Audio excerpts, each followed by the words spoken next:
Эта деревня была обычная и ничем не привлекала особого внимания.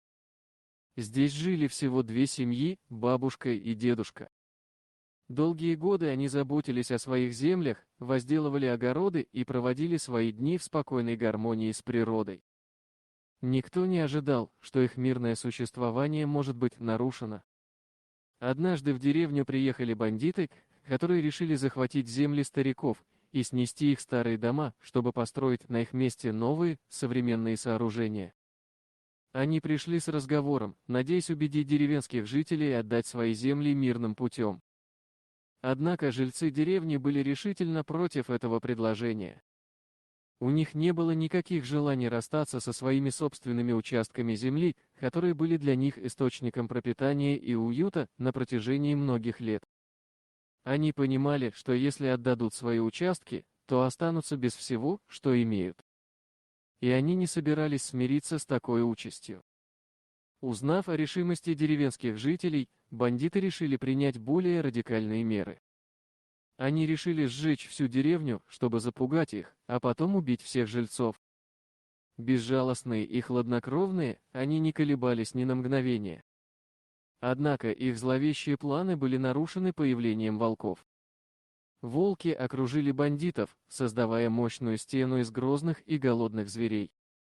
Местные жители всегда подкармливали этих волков, считая их друзьями и партнерами в своей жизни.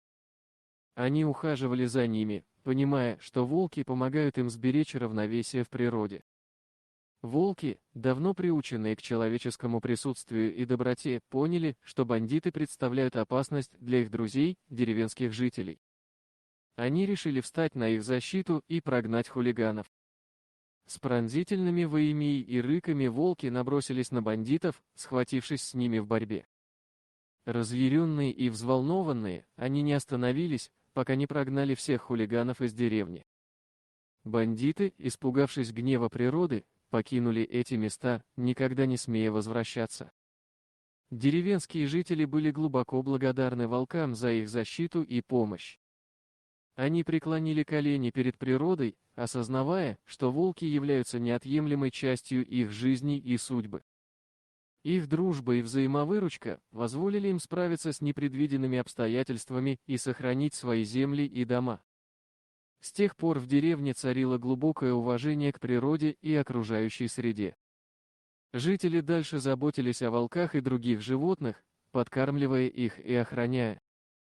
Волки же оставались преданными союзниками, всегда готовыми помочь своим друзьям, человекам.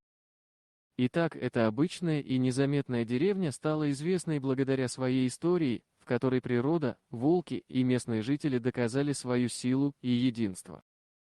Их история вдохновила многих на то, чтобы заботиться о природе и противостоять любым угрозам, чтобы сохранить мир и равновесие в своей жизни. Дорогие друзья, если вам понравилось видео, поставьте лайк, а также подписывайтесь на канал, где найдете еще много интересного.